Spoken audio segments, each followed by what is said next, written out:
Hello दोस्तों, नमस्कार। आज हम बात करने वाले हैं how to win friends and influence people book से, जो डेल कार्नेगी द्वारा लिखी गई है। आज का हमारा टॉपिक है लोगों के साथ व्यवहार करने का अचूक रहस्य। इसका मतलब इस वीडियो में हम पूरी तरह से क्लियर कर देंगे या लोगों को प्रभावित करने में बहुत ही महत्वपूर्ण रोल अदा करता है। इसलिए इस वीडियो को ध्यान से पूरा देखें। इस दुनिया में सिर्फ एक ही तरीका है जिससे आप किसी से कोई काम करवा सकते हैं। क्या आपने कभी यह सोचा है? हाँ, सिर्फ एक तरीका, और वह तरीका है उस व्यक्ति में वह काम करने की इच्छा पैदा करना। याद रखें, इसके अलावा कोई दूसरा तरीका है ही नहीं। हाँ, आप किसी के सीने पर रिवॉल्वर रखकर उसमें घड़ी देने की इच्छा पैदा कर सकते हैं। आप अपने कर्मचारियों को नौकरी से निकालने की धमकी देकर उन्हें सहयोग देने के लिए विवश कर सकते हैं, तभी तक जब तक आप उनके सामने हैं। बच्चों को पीट कर या पिटाई का डर दिखाकर आप उनसे अपनी बात मनवा सकते हैं, परंतु इन जंगली तरीकों के परिणाम अच्छे नहीं होंगे। केवल एक ही तरीके से मैं आपसे कोई चीज हासिल कर सकता हूँ, और वह तरीका है आपको वह देना जो आप चाहते हैं। आप क्या चाहते हैं?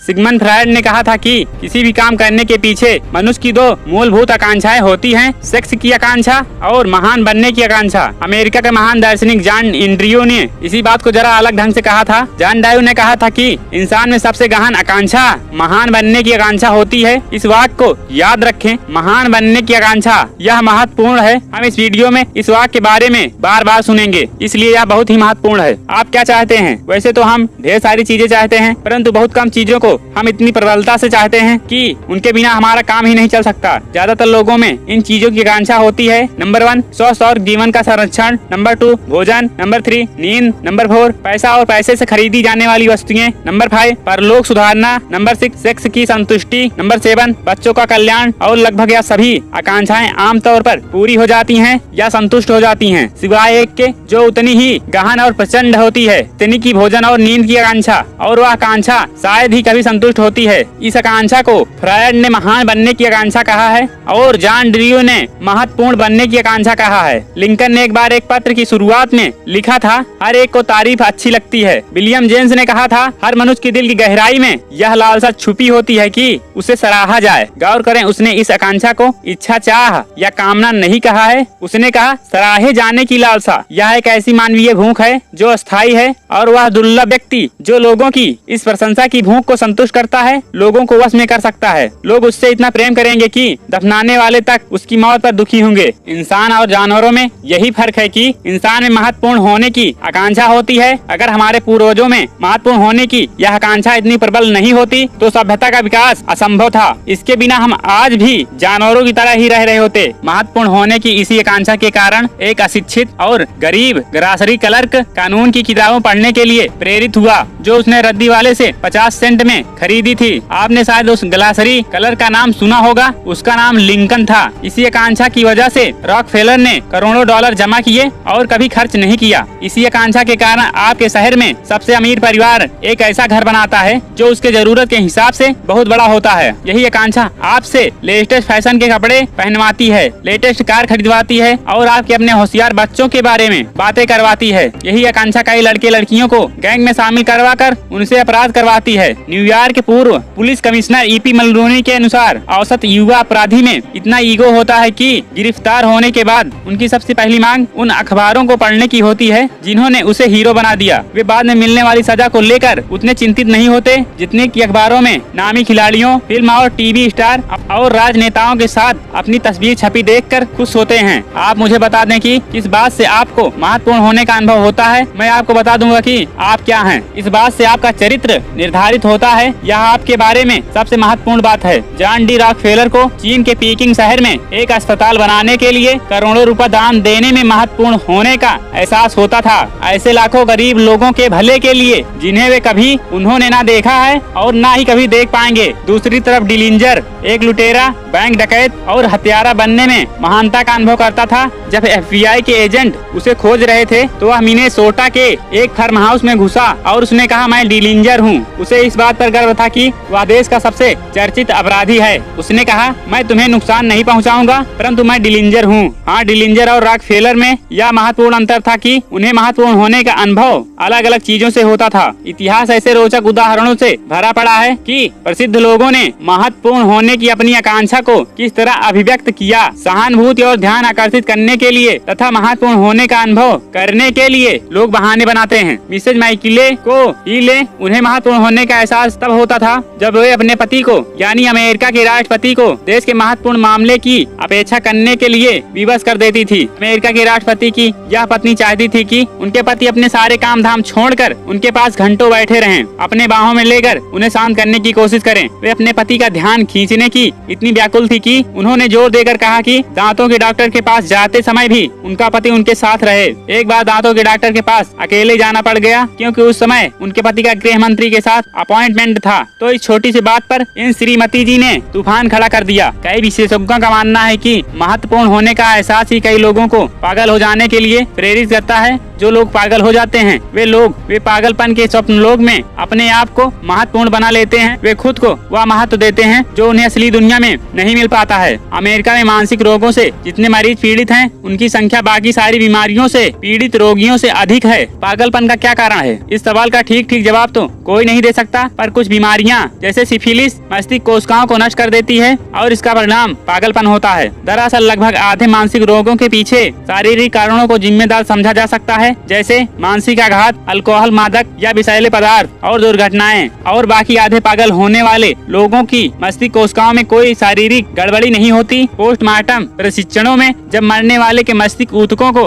माइक्रोस्कोप के नीचे देखा गया तो वे उतने ही स्वस्थ दिख रहे थे जितने कि आप या मेरे। फिर ये लोग पागल क्यों होते हैं? मनोचिकित्सालयों में से एक के प्रमुख चिकित्सक से पूछा गया। इस प्रसिद्ध चिकित्सक को अपने विषय के ज्ञान के लिए ढेर सारे पुरस्कार और सम्मान मिले थे, परंतु उसने स्पष्ट रूप से कहा कि वह नहीं जानता कि लोग पागल क्यों होते हैं। कोई भी इसकी पूरी तरह से सही कारण नहीं जानता, परंतु उसने यह भी कहा कि जो लोग पागल हो जाते हैं उनमें से कई पागलपन की अवस्था में उस महत्व का अनुभव करते हैं जो उन्हें असली दुनिया में नसीब नहीं होता। इस प्रसिद्ध मनोचिकित्सक ने एक कहानी सुनाई। उसने बताया कि मेरी एक मरीज है जिसकी शादी का दुखद अंत हुआ था। उसे प्रेम, शारीरिक संतुष्टि, बच्चे और सामाजिक प्रतिष्ठा चाहिए थी, परंतु जिंदगी ने उसकी आशाओं पर पानी फेर दिया। उसका पति उससे प्रेम नहीं करता था, वह उसके साथ बैठकर भोजन भी नहीं करता था और उसे कहता था कि उसका भोजन ऊपरी मंजिल पर उसके कमरे में परोसे। उनके कोई बच्चे भी नहीं थे और उनकी सामाजिक प्रतिष्ठा भी नहीं थी। वह पागल हो गई। वह अपनी कल्पना में उसने अपने पति को तलाक दे दिया और एक बार फिर अपने कुंवारेपन का नाम रख लिया। उसे विश्वास है कि अब वह एक अमीर आदमी की पत्नी बन गई है और इस बात पर जोर देती है कि उसे लेडी स्मिथ के नाम से बुलाया जाए। और जहाँ तक बच्चों का सवाल है, वह कल्पना करती है कि हर रात को वह एक नए बच्चे को जन्म देती है। जब भी मैं उसे देखने जाता हूँ, वह कहती है, डॉक्टर, कल रात को मेरे यहाँ एक बच्चे ने जन्म लिया है।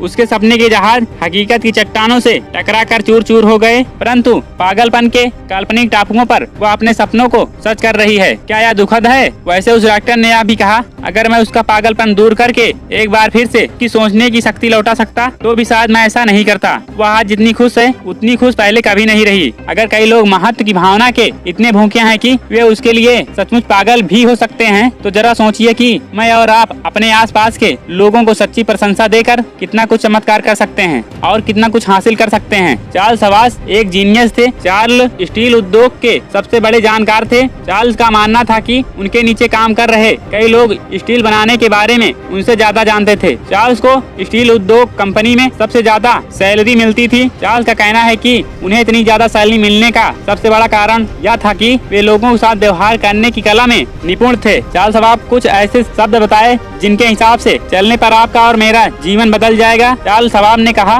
मैं जानता हूँ कि मेरी सबसे बड़ी पूंजी अपने कर्मचारियों का उत्साह बढ़ाने की कला है और मैं सराहना और प्रोत्साहन के द्वारा लोगों से सर्वश्रेष्ठ प्रदर्शन करवा लेता हूँ। कोई भी बात किसी की महत्वाकांक्षाओं को इतनी बुरी तरह से नहीं कुचलती जितनी की सुपीरियर की आलोचना। मैं कभी किसी की आलोचना नहीं करता। मैं प्रोत्साहन देने में विश्वास करता हूँ ताकि व्यक्ति काम करने के लिए प्रेरित हो। इसलिए मैं तारीफ करने के लिए तैयार रहता हूँ और गलती निकालने में कंजूसी करता हूँ। अगर मुझे कोई बात पसंद आती है तो मैं दिल खोल कर तारीफ करता हूँ और सराहना करता हूँ तो चाल सवाब यह कहते थे, परंतु सामान्य लोग क्या करते हैं इसका ठीक उल्टा। अगर उन्हें कोई बात पसंद नहीं आती तो वे अपने कर्मचारियों पर अपनी भड़ास निकाल देते हैं। अगर उन्हें कोई बात पसंद आती है तो वे कुछ भी नहीं करते। एक पुरानी कहावत है, मैं एक बार गलत काम किया जिसके बारे में मुझे हमेशा सुनना पड़ा। मैं 2 बार अच्छा काम किया परंतु उसके बारे में मैंने कभी नहीं सुना। एक कहानी सुनाना चाहता हूँ जो हालांकि सच नहीं है परंतु उसमें सच्चाई जरूर छुपी है और यही वजह है कि उसे सुना रहा हूँ। एक देहात की महिला ने दिन भर की कठोर मेहनत के बाद अपने परिवार के सामने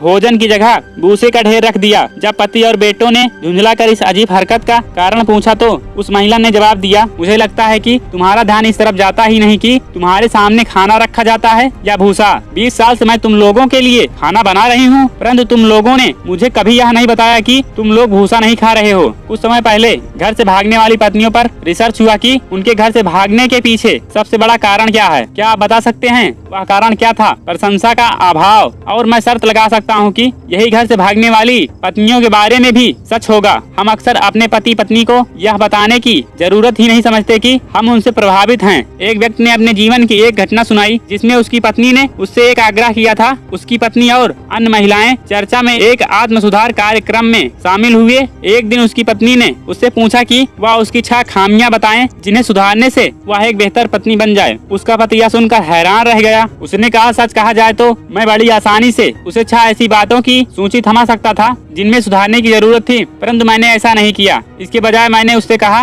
मुझे इस बारे में सोचने का समय दो और मैं तुम्हें सुबह इसका जवाब दे दूंगा। अगली सुबह मैं बहुत जल्दी उठ गया और फूल वाले को फोन करके उससे अपनी पत्नी के लिए 6 गुलाबों का तोहफा भिजवाने के लिए कहा जिसके साथ यह चिट्ठी लगी हो, मुझे तुम्हारी 6 खामियां नहीं मालूम जिनमें सुधार की जरूरत हो। तुम जैसी भी हो मुझे बहुत अच्छी लगती हो। उस शाम को जब मैं घर लौटा तो आप बता सकते हैं दरवाजे पर किसने मेरा स्वागत किया? बिल्कुल ठीक, मेरी पत्नी ने। उसकी आंखों में आंसू भरे हुए थे। यह कहने की जरूरत नहीं है, मैं इस बात पर बहुत खुश था। मैं उसके आग्रह के बावजूद उसकी आलोचना नहीं की थी। अगले रविवार की चर्चा में उसने बाकी महिलाओं को यह घटना सुनाई और बहुत सी महिलाएं ने आकर मुझसे यह कहा, इतनी बुद्धिमानी की बात हमने पहले कभी नहीं सुनी। तब जाकर मुझे सराहना की शक्ति का एहसास हुआ। लोग इन शब्दों को सुनते समय यह सोच रहे होंगे, अच्छा चापलूसी, मक्खन पॉलिश। मैंने इसका इस्तेमाल करके देखा है। समझदार लोगों के सामने यह तरीके काम नहीं आते। सही बात है, चापलूसी समझदार लोगों के सामने सफल नहीं होती। यह उथली, स्वार्थी और झूठी होती है। इसे असफल होना ही चाहिए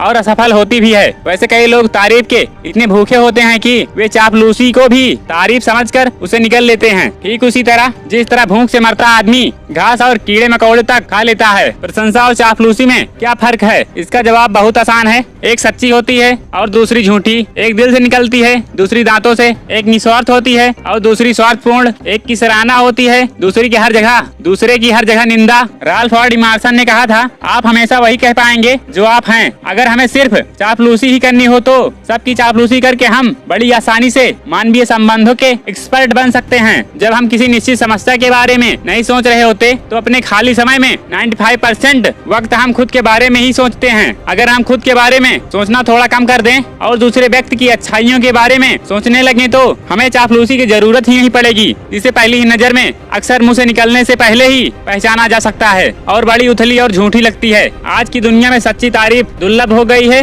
न जाने ऐसा क्यों होता है कि हम अच्छे नंबर लाने पर अपने बच्चों की प्रशंसा करना अक्सर भूल जाते हैं। अपने बच्चों को उस समय प्रोत्साहित करना भूल जाते हैं जब वे पहली बार अच्छा केक बनाने में सफल होते हैं या चिड़ियों के लिए घर बनाते हैं। बच्चों को अपने माता पिता की रुचि और प्रशंसा से बच्चों को जो आनंद मिलता है उससे अधिक आनंद और किसी बात से नहीं मिलता।